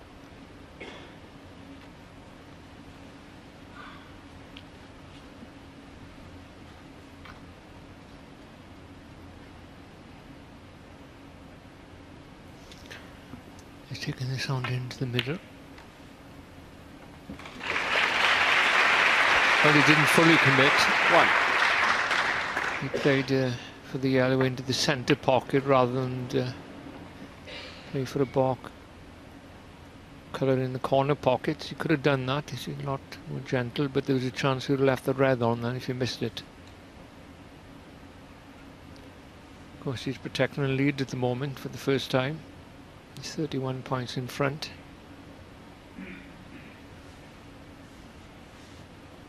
If he was 31 behind there, he would have played the more positive shot. Just how the mind works. Maybe the shot here is to clip the brown onto the side cushion just past the middle pocket and snooker the red in baulk with the green. That's what he's looking at doing now. Decided against it, but going back to the original choice we thought he might play.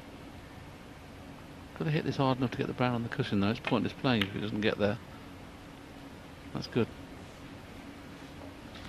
Marco Fu 1. There's a possible cross double on here for Mark Williams if he wants to take it on. Oh, that was close. As it turned out, he didn't land that good on the ball colours anyway.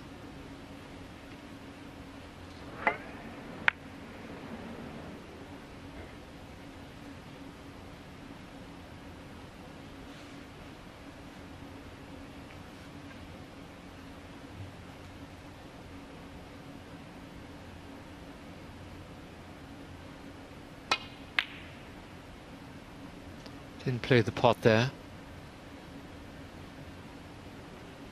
And then can he get through here? Looks like it. Long pot has been pretty good today so far. Made 4 out of 6. 5 out of 7. This is what we haven't seen from Mark Williams for quite a while. At one time he was the best long pot in the game. He lost his way somewhere, but nice to see it back again.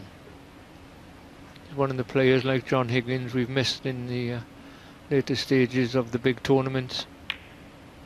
They're entertaining players, big stars. I'm so pleased this crowd has been able to witness two players playing at the top of their game. They've had a lot of scrappy snooker this week. It's not been at the best of standards. But this match is literally one to relish. It has been really very, very good indeed. Could he possibly clear the... This is why it was so important to put the brown safe. Mark needs the brown. If he goes on to get the next 2 reds, 2 colours, and all the colours up to the brown, he'll need it.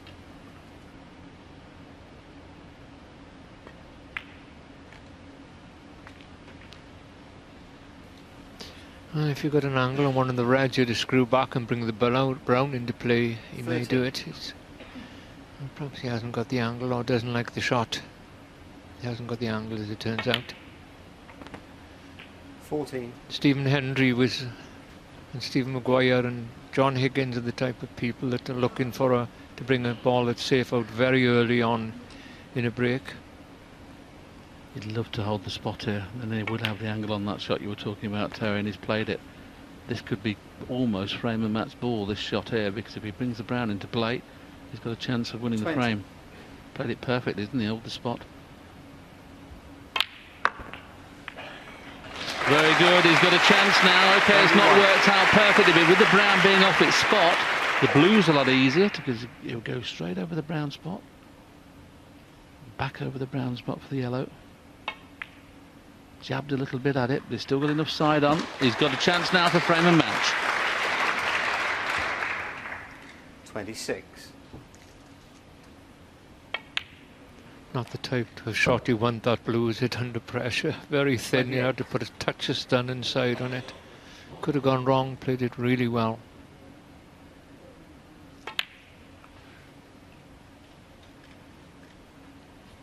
$31. That wasn't the best shot he's ever played.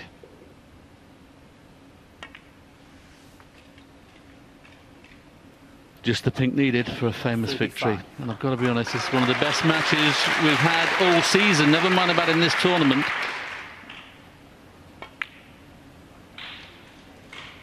Here's a bounce. 40.